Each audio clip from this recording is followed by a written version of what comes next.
website, apa itu website, manfaatnya seperti apa, sampai perusahaan-perusahaan besar ini membuat website, serta tahapan-tahapannya sampai website itu bisa online. Jadi tidak ada salahnya jika kita belajar website ini. Website adalah sebuah konten informasi yang berada di dunia internet, itu kita bisa akses melalui URL, yang mana URL ini kita akses lewat sebuah browser. Jadi kita sadari bahwa setiap saat kita berinteraksi dengan website. Ketika kita mencari informasi, kita menggunakan Google, yaitu www.google.com. Ketika kita bersosialisasi, kita menggunakan Facebook. Juga website ini sangat bagus. Jadi ada indikator utama website itu bisa aktif. Yang pertama, dia punya domain, hosting, dan programmer. Domain itu alamat web, hosting itu tempat penyimpanan web, kapasitasnya, programmer itu adalah orang yang membuat web. Jadi perumpamannya seperti membangun sebuah rumah, dia harus punya alamat jalan, dia harus punya luas tanah, dan dia harus punya tukang. Jadi domain itu adalah alamat jalan, hosting itu adalah luas tanah, dan programmer adalah tukang. Jadi kurang lebih seperti itu gambaran daripada website. Simak terus video kali ini. Sekian, terima kasih.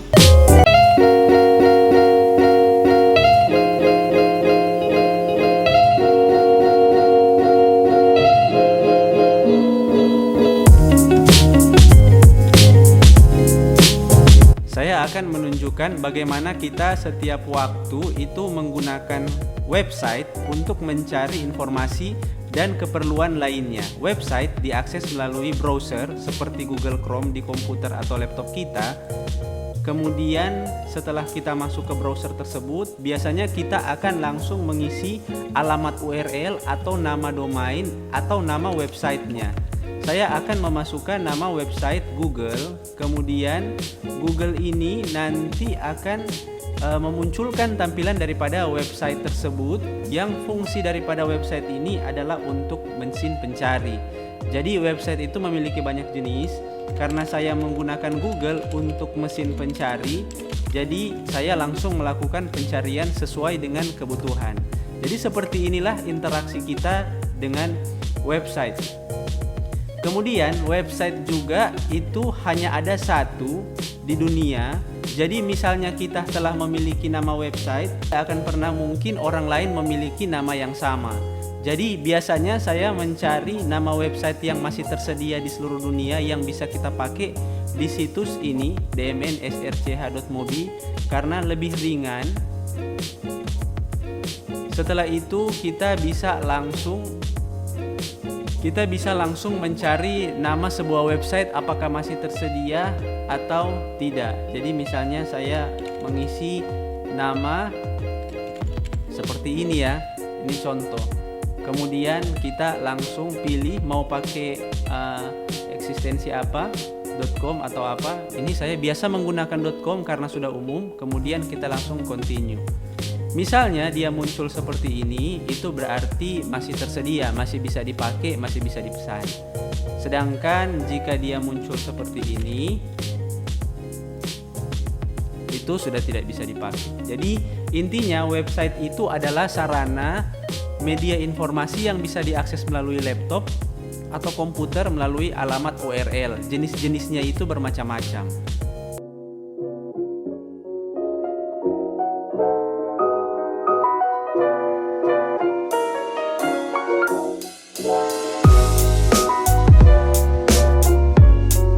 Baiklah, saya akan menjelaskan tentang website pribadi. Jadi website pribadi itu adalah website yang mempresentasikan diri kita kepada orang lain. Jadi manfaatnya yaitu supaya orang lain bisa melihat bahwa diri kita memiliki keahlian apa saja yang bisa memberikan manfaat kepada orang lain.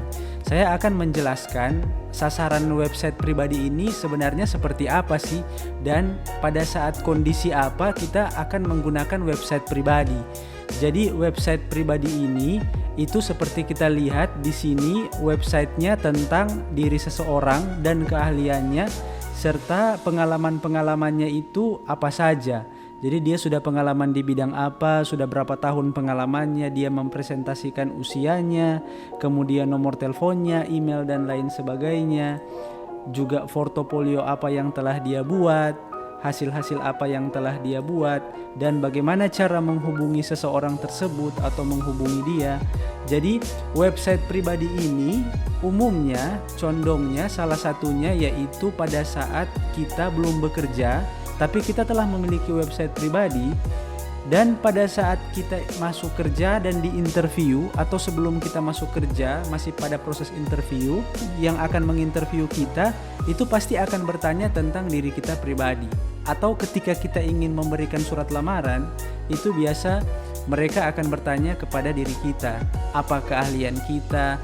Dengan memberikan website pribadi, mereka bisa lebih tahu dengan jelas dan lebih terperinci secara detail atas apa yang kita tampilkan kepada mereka tentang website pribadi kita, sehingga perusahaan tersebut yang ingin merekrut kita itu bisa tahu bahwa oh ternyata inilah orang yang mereka cari, kurang lebih seperti itu. Itulah manfaat daripada website pribadi, yaitu mempermudah jika kita belum bekerja dan kita ingin melamar kerja, pihak perusahaan bisa melihat kita bahwa kita layak untuk masuk ke perusahaan tersebut.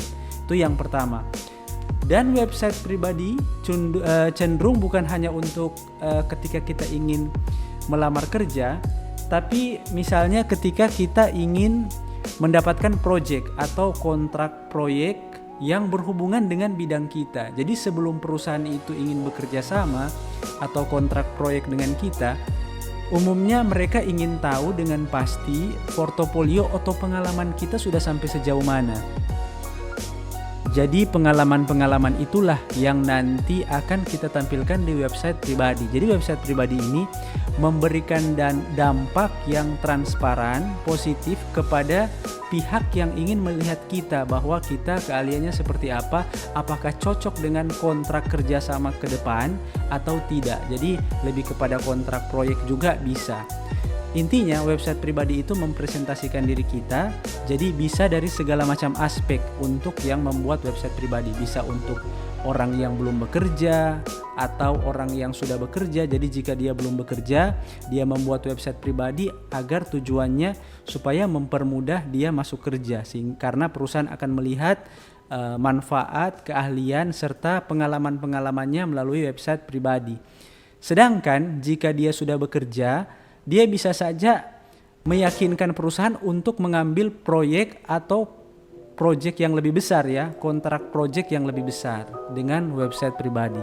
Atau jika dia tokoh politik, dia bisa meyakinkan kepada masyarakat bahwa apa-apa yang telah dia buat yang bisa memberikan dampak besar bagi masyarakat. Dan juga jika dia memiliki profesi lain dan sebagainya selain yang saya jelaskan tadi, bisa juga dia presentasikan itu melalui website pribadi. Intinya website pribadi ini adalah mempresentasikan diri seseorang, baik itu di dalamnya ada namanya, tentang apa bidangnya, ada foto-fotonya, menjelaskan tentang dirinya, pengalamannya dari tahun berapa sampai tahun berapa, agar orang lain bisa mengetahui tentang dirinya dan orang lain bisa mengambil manfaat yang mungkin mereka butuhkan karena mereka telah melihat website pribadinya. Kurang lebih seperti itu untuk website pribadi. Ini adalah website pribadi yang sasarannya untuk ke kampanye. Jadi misalnya seseorang ingin mengkampanyekan dirinya, dia bisa membuat website pribadi yang mempresentasikan tentang dirinya di hadapan publik dan bagaimana perubahan-perubahan yang akan dia lakukan. Misalnya dia memberikan kata-kata yang memotivasi atau tujuan daripada pergerakannya ke depan. Kemudian di website pribadi yang fokus kepada kampanye ini, biasa juga seseorang itu menceritakan tentang historinya atau perjalanannya sebelum dia mengkampanyekan dirinya.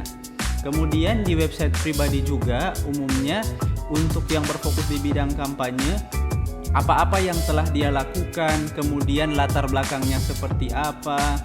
Setelah itu apa yang akan menjadi sasarannya ke depan, apa yang akan dia lakukan perubahan seandainya dia terpilih. Jadi ini lebih kepada condong website untuk mengkampanyekan dirinya sebagai tokoh politik yang akan melakukan perubahan terhadap wilayah yang dia kampanyekan. Salah satu manfaat daripada memiliki website adalah memudahkan website kita itu terindeks di mesin pencari seperti Google. Misalnya contoh ada sebuah website yang saya buat dengan nama Event Organizer Manado, karena di sini ada kata wilayah Manado sehingga dan nama websitenya adalah eventorganizermanado.com, maka dia langsung terindeks di Google atau di halaman pertama. Jadi ketika orang mencari dengan kata kunci tersebut plus wilayahnya, langsung muncul di halaman pertama. Apalagi sekarang internet itu banyak sekali dikunjungi orang. Jadi memiliki website adalah hal yang sangat baik. Inilah salah satu manfaat daripada memiliki website, yaitu memudahkan informasi kita di dalam website dikenali orang di luar sana dan memudahkan orang mengetahui kita di internet. Baiklah, saya akan menjelaskan mengenai website perusahaan. Website perusahaan adalah website yang ditujukan untuk perusahaan tertentu dan di dalamnya biasa memuat informasi mengenai perusahaan itu. Biasanya di dalamnya adalah produk atau layanan perusahaan itu, kemudian ada informasinya, misalnya lowongan pekerjaan, atau ada informasi mengenai portofolio atau pengalaman perusahaan tersebut. Jadi website perusahaan ini biasa diperuntukkan untuk perusahaan.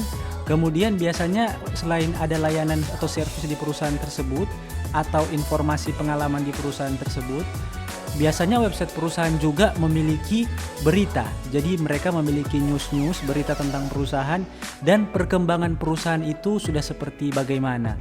Jadi inilah contoh website perusahaan. Website fundraising atau website penggalangan dana adalah jenis website yang ditujukan untuk menggalang dana dalam hal proyek atau bantuan tertentu. Jadi biasa website penggalangan dana ini ditujukan bagi orang-orang yang memerlukan bantuan yang perlu kita lakukan penggalangan dana. Biasanya mereka ketika melakukan penggalangan dana di website-website penggalangan dana memperincikan dana apa yang akan dikeluarkan. Jadi mereka detail by detail mengeluarkan dana itu terukur dan biasa dana tersebut targetnya berapa hari akan terselesaikan dan total dana yang mereka butuhkan seperti apa.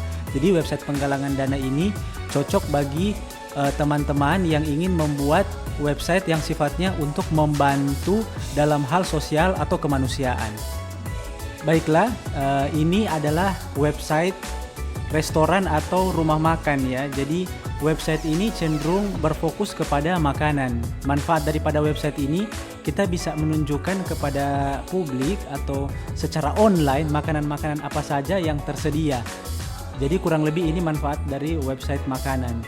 Kemudian kita juga bisa melihat tersedia makanan apa dan minuman apa di website restoran atau tempat makan tersebut. Kemudian ada galeri-galerinya juga. Jadi kurang lebih seperti itu untuk website yang bersifat ke makanan ya.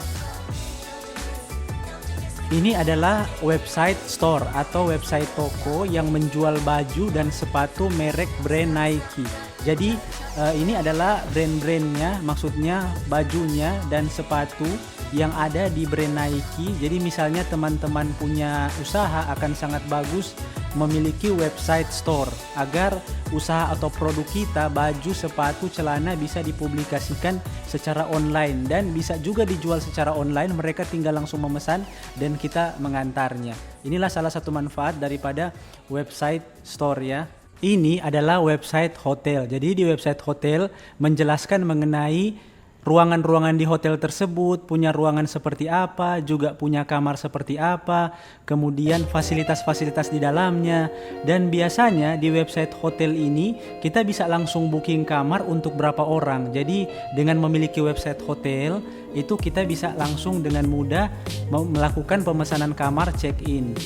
Ini adalah website kampus. Jadi website kampus cenderung memunculkan wilayah kampusnya, kemudian fasilitas di kampus seperti apa, ada gedungnya seperti bagaimana, dan juga informasi mengenai kampus tersebut, baik itu beritanya, kemudian ada jurusan apa saja. Biasanya seperti itu untuk website kampus ya. Ini adalah website sekolah. Jadi website sekolah umumnya memunculkan informasi mengenai sekolahnya, kemudian ada prestasi apa saja di sekolah tersebut, lengkap dengan beritanya, video kegiatan sekolah, struktur sekolahnya. Jadi kurang lebih seperti ini untuk website sekolah ya. Ini adalah website W3 School, yaitu website yang tujuannya untuk mengajarkan kita tentang pemrograman web atau bahasa website. Jadi ada HTML, CSS, JavaScript. Jadi di sini kita bisa belajar ya JavaScript, CSS, Python dan lain-lain. Jadi ini adalah website untuk belajar tentang web. Jadi jika teman-teman ingin belajar web, nanti bisa belajar di website yang ini. Baiklah, ini adalah channel misalnya teman-teman yang ingin mempelajari tentang web detail by detail bersama saya. Ini yaitu channelnya namanya adalah Kita Coding. Jadi inilah channel baru dan saya baru membuatnya. Rencana saya akan mengajarkan tentang web dengan bahasa versi saya ya, maksudnya penerangannya atau metode belajarnya versi Kita Coding. Jadi nanti subscribe channel ini dan ikuti terus channelnya, baik channel yang sudah teman-teman nonton sekarang dan juga channel ini. Sekian, terima kasih buat teman-teman yang telah menonton video ini. Sekian dan terima kasih banyak. Semoga bermanfaat ya.